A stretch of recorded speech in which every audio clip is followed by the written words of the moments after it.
විද්‍යාත්මක අපරාධ කළි නායකයෙකු මෙන්ම මද්‍රව්‍ය ජවාරම් කරුවෙකු බව කියන ගනිමුල්ල සංජීව පසුගිය පෙබරවාරි මාස 19 වෙනි දින නඩු කටයුත්තක් සඳහා අලුත්කඩේ අධිකරණය වෙත බන්ධනාගාර නිලධාරීන් විසින් රැගෙන ආ අවස්ථාවේදී වෙඩි තබා ඝාතනය කෙරුණා.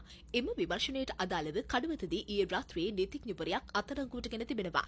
අපරාධ පරීක්ෂණ දෙපාර්තමේන්තුවේ රඳවාගෙන ප්‍රශ්න කෙරෙන ඉෂාරා සෙව්වන්දිකල අනාවරණයකට අනුව මෙම අත්අඩංගුවට ගැනීම කළ බව පොලිසිය පැවසුවා. ඝාතනය සඳහා යොදාගත් පිස්තෝලය සංගවා රැගෙන ඒම සඳහා ඉෂාරා සෙව්වන්දිට දඬු නීති සංග්‍රහයේ පිටපත ලබා දී ඇත්තේ අදාළ නීතිඥවරයයි. එමෙන්ම තවත් පොත් දෙකක් නීතිඥ හැඳුනුම්පත සහ නීතිඥවරුන්ගේ වාහන අවසර පත්‍රයක් සහ ටයිපටි දෙකක්ද ඇය විසින් ඉෂාරාට ලබා දී ඇතැයි සඳහන්.